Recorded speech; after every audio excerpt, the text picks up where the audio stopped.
20 years ago, Hurricane Katrina devastated the Mississippi coast and New Orleans after the levees failed, flooding 80% of the city.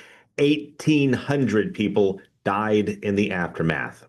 And after the initial chaos in New Orleans, Lieutenant General Russel Honoré led the military response that restored order. Lieutenant General Honoré, thank you so much for joining us and for your service. Hello, Tampa. How are we doing today? We're doing great. Far cry from 20 years ago, certainly along the Gulf Coast. And when you landed in New Orleans 2 days after the storm hit, one of the first things we saw, you ordered officers and National Guardsmen to put down their weapons. Why were they pointing guns at people who were trapped and needed to be rescued in the first place? Well, by Thursday, there was a big push by many in the political side about looting. Matter of fact, there's an order issued on Thursday for first responders, officers and National Guard, to stop focusing on rescuing people and start focusing on stopping the looting.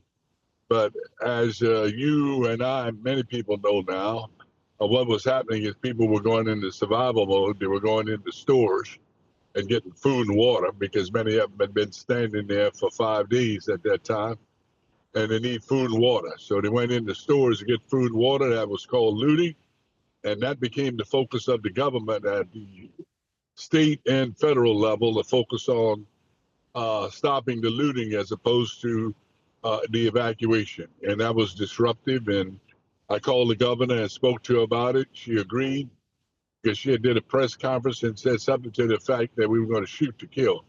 And that was dysfunctional for our mission. And that's why we told the troops put their weapons down. Well, the chain of command broke down after Hurricane Katrina because the communications broke down. The storm knocked it all out. Have communications advanced enough in the 20 years that have passed so that you won't have that kind of a breakdown in the chain of command when the communications go out? Well, yes, technology has brought a long way. Matter of fact, a lot of cell phones now have satellite backup. During Katrina, very few of the leaders had satellite capability, even in their vehicles they move around in. So satellite backup communications made a big deal. The grid was totally broken in New Orleans. Most of the cell towers down, and we had gotten rid of long-range radios. So communications was hard between Baton Rouge and New Orleans. That complicated the ability to coordinate. If you can't talk, you can't coordinate. If you can't coordinate, it makes you look inept. And so with all these advancements in technology, why were there not more sirens? Why weren't there more cell phone towers? Why weren't there more radios and river gauges in Texas, where far too many people died this year in the flooding? There's no reason for Texas to have happened. You know, from Katrina on, we've improved what we do in FEMA with grants, and several grants were offered to Kerr County, Texas, and they refused to take them. And that's been documented. I'm not working off rumors here. Shame on them. They didn't have redundant communications, and everybody have a NOAA radio. That should have been.